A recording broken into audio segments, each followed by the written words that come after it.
I'm Zoe.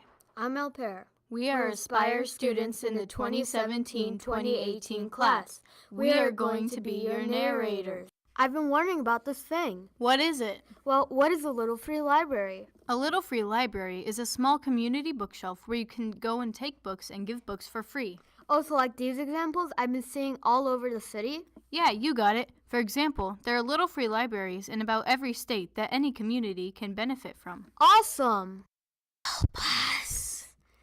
Well, Alper, why don't we educate these people while we're still trapped in here for no apparent reason? Yeah, let's do that. Boys and girls, sit down and listen to the story of the Little Free Library. One day, at the first year of Aspire Academy, an Aspire parent named Becky Ross brought an idea of a Little Free Library. The idea was to make a Little Free Library right here in our own school. Well, let's explain what a Little Free Library is first. In 2009, a man named Todd H. Bull created the first Little Free Library, which is a small library where anyone can take a book and put it back whenever they want. Afterwards, he created a non-profit that would make his creation possible all across the world. Our Little Free Library started as a fair little refrigerator that was broken and torn to pieces by the first semester journalism class of 6 people. All of the students had hacksaws and were tearing out its innards, piece by piece. We got visitors from the district while we were killing it. They gave us a magical tool to help us kill it. We used the tool to cut out its final bit of guts. But finally, it was at peace and was made into what would be the most elegant Little Free Library in the world. Can we leave now? We don't like being trapped in a claustrophobic video. Okay.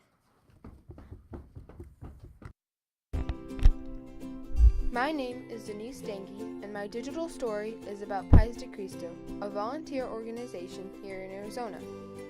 Paz de Cristo has been serving people in need since 1988. The mission of Paz de Cristo is to feed, clothe, and empower those in need in the East Valley of the Phoenix area. There are over 7,000 visits every month from the homeless. This includes about 2,400 unique guests seeking help from Paz de Cristo. I interviewed the director of Paz de Cristo, Arlen Wessling, to find out more about this organization. What's the most rewarding part of this job? Every day you're helping someone with something. So how long have you been working here? 5 years. What problems do you face as a result of working here? No problems here. No problems. Everything is wonderful. All opportunities. How is Paz de Cristo different from other volunteer organizations?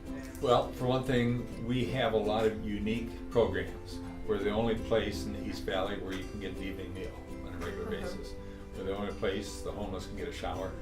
We're the only place where if you need an ID or birth certificate, you can get it. So we have a number of things that are unique to us. How did you decide that you wanted to work here at Paz de Cristo or be the director of Paz de Cristo? I was volunteering, and then this opening became available, and they asked me to do it for 4 to 5 weeks, and now I've been 5 years. In addition, the kitchen manager, John Farley, volunteered to let me interview him and also showed me around the warehouse and the kitchen. Do you like your job? This is the only job I've ever had that I've liked. I actually love this job.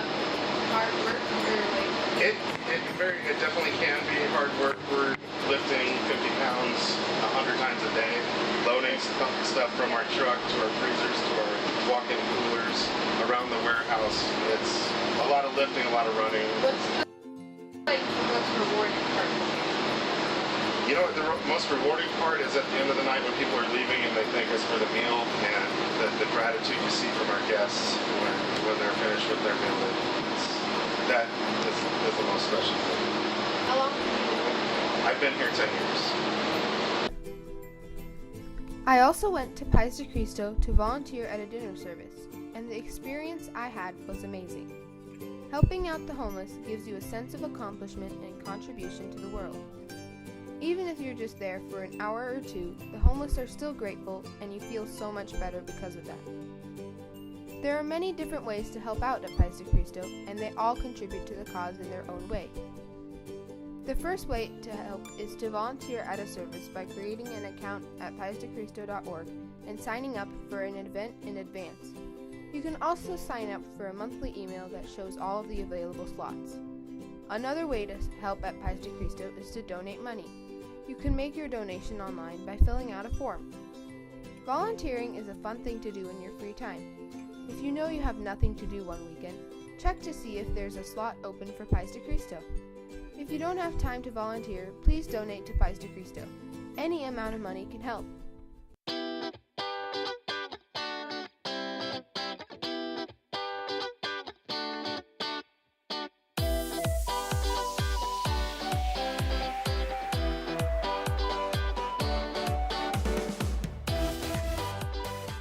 Art is a very broad subject.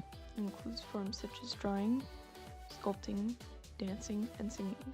I'll be explaining the sketch, line art, and coloring processes of drawing. In making a sketch, you need to think about the subject and the shape to use to portray their personality. Squares can be seen as more stable and trustworthy. Ovals or circles can be seen as friendly and harmless, and triangles show danger. You can design a character using only one of these shapes, or you can mix them up.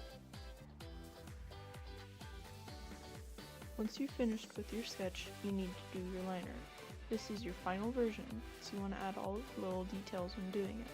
If you are using traditional materials, doing the line art with a pen is a good way to go.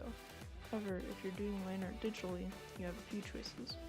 You can use a line or curve tool to get a clean, accurate copy of your sketch, or you can freehand it with a darker, smoother tool. Make sure you're satisfied with your line art, and then you can move on to coloring.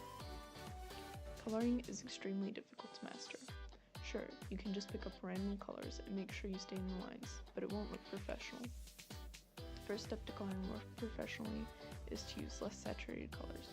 If you're using paint, you can mix a color with black or white. If you're using colored pencils, you can layer colors. Or, if you're coloring digitally, you can simply change the sliders so that the colors you're using aren't as bright. Next, you'll need to think about which colors you're going to use. You can use complementary colors, such as red and green, blue and orange, or purple and yellow. Another option is to go with a monochrome color scheme, which is using one color, black, white, and gray. There are a lot more color schemes, but these are easier to accomplish. When you're able to understand the more complicated parts of these three things, you should be able to easily draw. Have fun experimenting with different methods.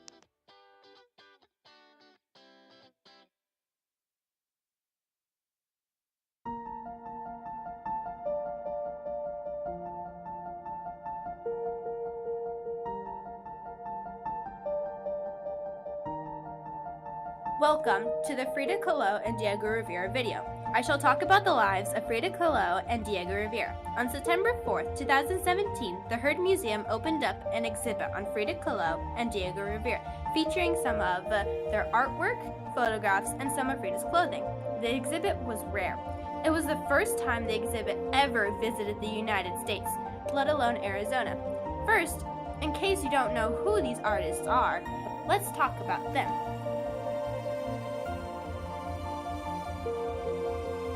Let's start with the exotic artist Frida Kahlo. She was born in Coyoacan, Mexico. At the age of 6, Frida got polio, which is a type of disease. She was bedridden for about 6 months, and this is when she started to draw. She would copy the drawings she saw in her father's photos, and drawing made her feel better and kept her occupied. As she grew older, she didn't start to draw much until she was 18 years old. On her way home from school on a bus, a trolley collided with that bus, causing Frida to almost die. She suffered a severe spine injury, resulting in many surgeries on her spine. She then drew. She would draw mythical scenes, pictures describing her emotions, and exotic pictures of her and her animals. She was left crippled, unable to walk most of the time, but she still drew. She painted herself crying when she said she wouldn't cry. She painted her with her pets, and she had the most exotic ones too. She painted bunnies, monkeys, lizards, and many others that she owned. She would also paint paintings of her and her husband, who is Diego Rivera. Diego was born in Guadalajara, Mexico. He soon traveled to Europe to go to a college for further improvement on his artwork. He paints realistic pictures and murals of people. Some of his paintings have hidden pictures that you must look closely at to see the hidden pictures. He has painted a mural at the Golden Gate International Exposition in San Francisco in 1940, and from 1945 to 1951, he worked on a series of murals known as From the Pre-Hispanic Civilization to Conquest, and his last mural he made was called Popular History of Mexico by Diego. Sadly, in 1935, Nelson Rockefeller famously ordered Rivera's Man at the Crossroads mural to be demolished, making his family and fans upset. The picture was obscene and, in judgment of Rockefeller Center, an offense to good taste. It was for this reason primarily that Rockefeller Center decided to destroy it, states Dr. Rockefeller Jr. Diego likes to paint portraits of people and festivals that he sees and that he likes. He sees the world in shapes and colors. Now let's talk about some things that these artists did together. In the early 1920s, Diego Rivera and Frida Kahlo married. They were both amazing artists, and their paintings would often include one another. Frida would paint magical scenes of her and her husband in strange or realistic situations, while Diego would paint realistic life, like paintings of him and Frida. Despite being excellent artists, they both argued and fought often. This resulted in them getting divorced in 1939. Then, about a year later, they remarried. Soon, Frida left the world in 1954, so Diego married his artwork dealer, Emma Hurtado, but sadly, he left the world also in 1957 due to heart failure. They are both remembered by family, friends, admirers, and fans from all around the world. Now that you know who Frida Kahlo and Diego Rivera are, let's talk about their art exhibit in the Hearn Museum. Here, in Phoenix, Arizona, the Frida Kahlo and Diego Rivera exhibit arrives, a traveling museum exhibit which travels to America for the first time, better yet, in the Hearn Museum in Arizona. The exhibit lasted from September 4th, 2017 to September 21st, 2017, and included photographs of Frida and Diego, along with their artwork that wasn't kept by family members and friends, and even included some of Frida's clothing. It was a miraculous exhibit of colorful paintings done by Frida and Diego with beautiful and vivid clothing worn by Frida. Of course, with amazing photographs taken of Frida and Diego, along with activities such as making paper masks of the animals that Frida kept as pets, foam sunflowers that were hung up like Diego's paintings of the children and the sunflowers, and a letter and stamp table for people to make letters for Frida and or Diego. Frida Kahlo and Diego Rivera have painted many wonderful masterpieces that are enjoyed all around the world. Their artwork and photographs are preserved and are traveling all around the world so people could enjoy the beauty of their artwork and pictures of them making their magic happen. Yet, their fame doesn't stop. They appear on the big screen with actor Ruben Blades, who portrayed Rivera in 1999 movie Cradle Will Rock. Alfred Molina then later brought Rivera to life once more, co-starring with actress Salma Hayek as Frida Kahlo in 2002 in the acclaimed biographical film Frida. If you ever get the chance to view their artwork, you might as well take it.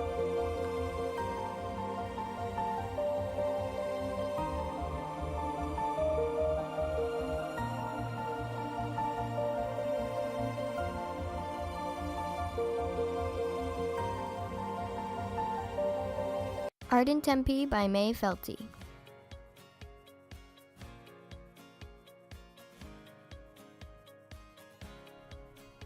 Art is everywhere.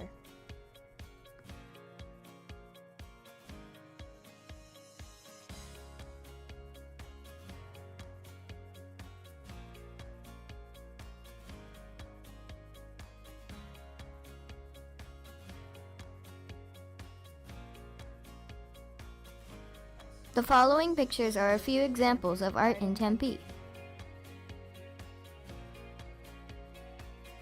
This art masterpiece is called Sirens of the Superstition and is by Michael McGutch. It spreads across the Highway 60 by the bike bridge at College Ave.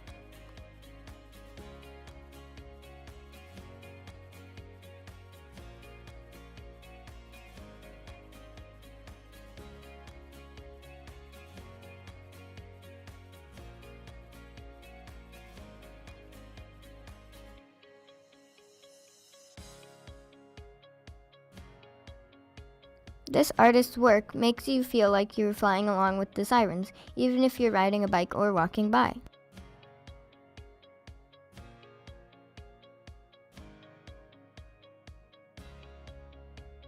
Not everyone will take the time to notice art like this, but you can.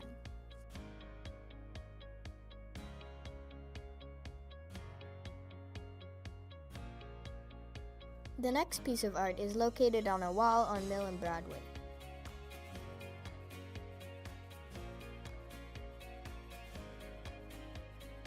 This combination of sculpture and flat, almost 2D material makes the sculpture like no other.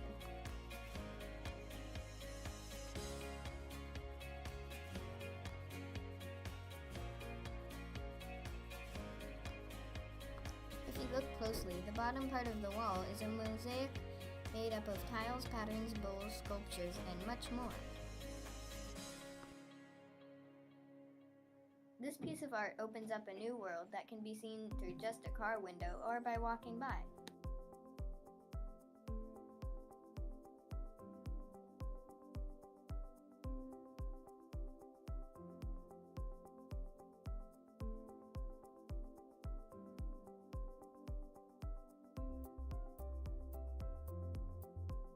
This example of a mosaic or a collage lets you see this artist's unique point of view.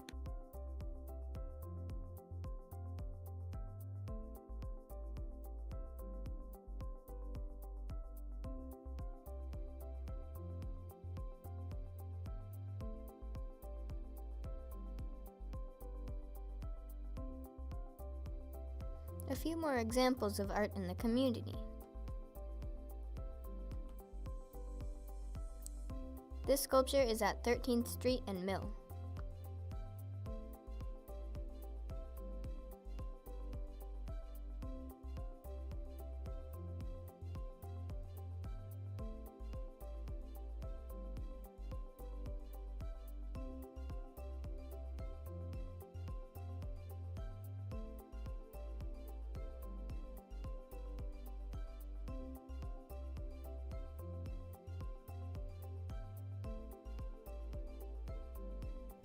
Next, a few sculptures and other art masterpieces in downtown Tempe.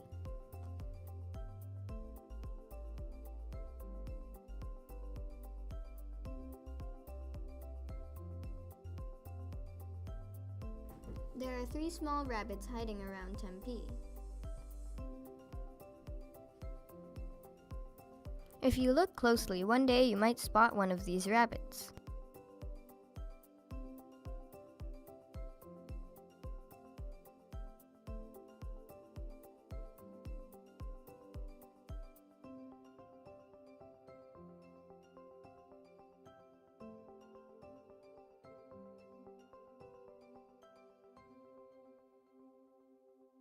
And 3 big rabbits by the AMC movie theater.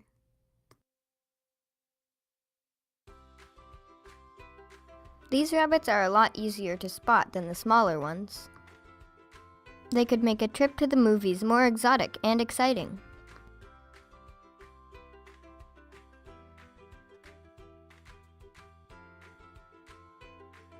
Here are a few decorated boxes by the side of the road. These electrical boxes are based off of Tempe Public Library card designs.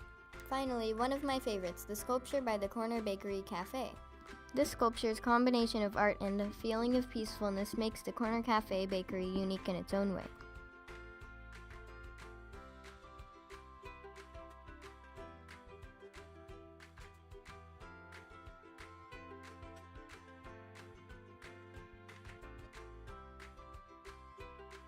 Every sculpture, painting, and mural is unique. There's art all around you here in Tempe.